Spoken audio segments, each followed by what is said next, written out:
Pernah tak anda betul-betul cuba untuk ingat detik-detik pertama dalam hidup anda? Muka pertama yang anda nampak, bunyi pertama yang anda dengar, tapi kosong kan? Macam ada satu kabus tebal?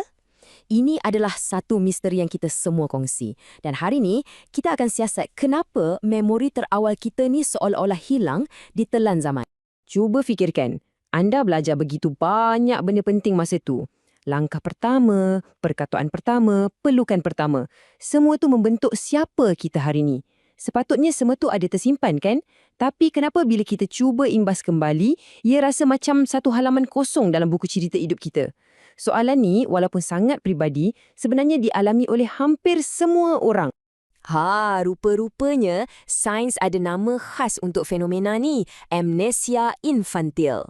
Dan jangan risau, ini bukan sejenis penyakit atau kecacatan. Ia adalah sebahagian normal daripada proses tumbesaran kita sebagai manusia. Jadi, jom kita bedah siasat apa sebenarnya yang terjadi dalam otak kita pada tahun-tahun awal kehidupan tu. Baiklah, mari kita mulakan siasatan kita dengan petunjuk pertama. Percaya atau tidak, bayi sebenarnya sentiasa membentuk memori. Cuma ia bukan jenis memori yang kita sebagai orang dewasa biasa fikirkan. Anggap saja otak bayi ni ada dua kotak alatan yang berbeza untuk dua jenis kerja yang sangat berlainan. Okey, kat sini kita nampak bezanya. Di sebelah kiri, kita ada memori pembelajaran. Ini semua tentang kemahiran dan corak, macam mana bayi belajar kenal suara ibunya atau macam mana nak gerakkan tangan dan kaki untuk merangkak. Otak bayi memang juara bab ni, aktif sejak lahir lagi.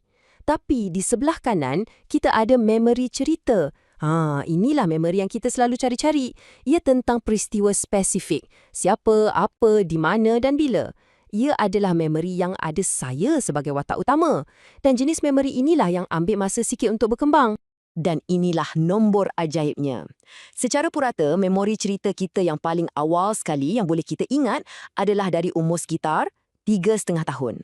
Apa-apa sebelum tu bukannya tak jadi apa-apa. Banyak je benda berlaku. Cuma, kotak alatan untuk merakam cerita tu belum betul-betul sedia.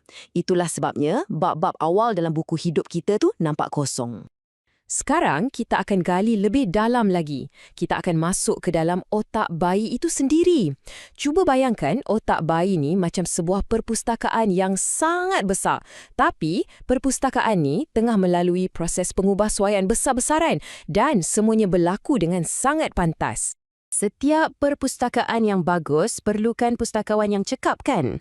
Dalam otak kita, tugas tu dipegang oleh satu bahagian yang dipanggil hippocampus. Walaupun kecil, ia sangat penting.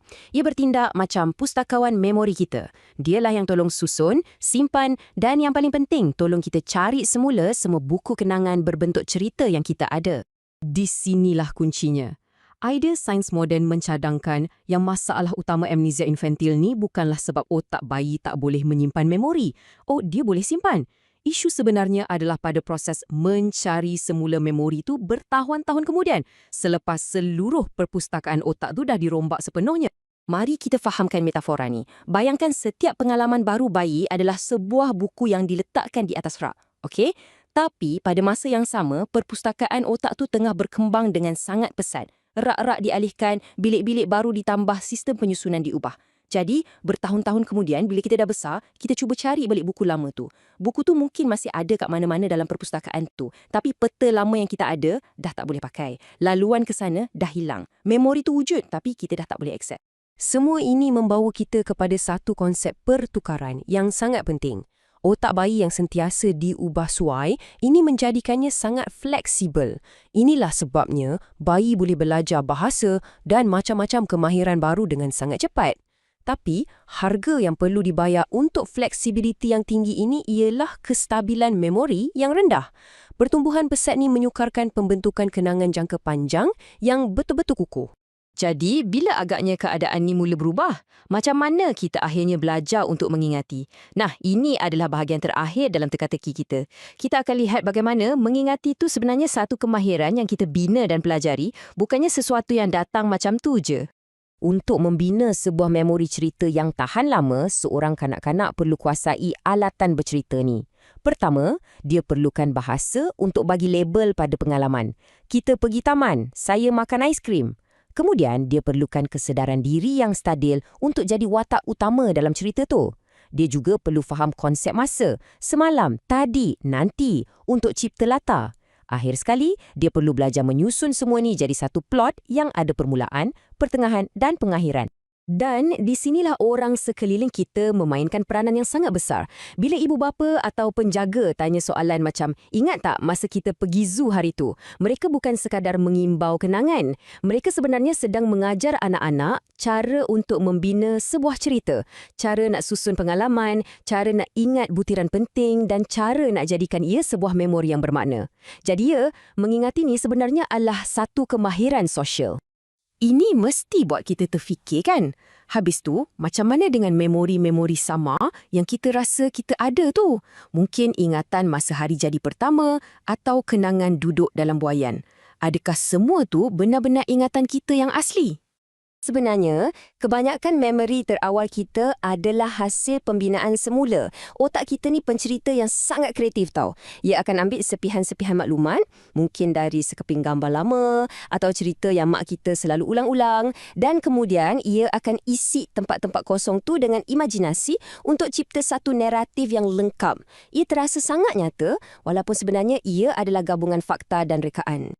Jadi, kalau nak simpulkan semuanya, inilah jawapan utamanya. Terus dari sumber saintifik. Kita tak ingat zaman bayi kita sebab jentera dalam otak kita, sistem yang menukarkan pengalaman mentah menjadi memori cerita yang stabil dan bermakna, masih under construction.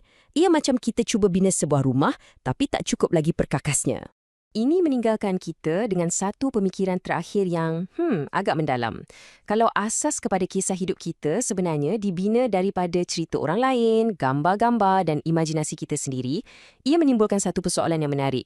Di manakah sebenarnya bermulanya memori kita yang asli dan di manakah berakhirnya cerita yang kita warisi? Sesuatu untuk kita renungkan bersama.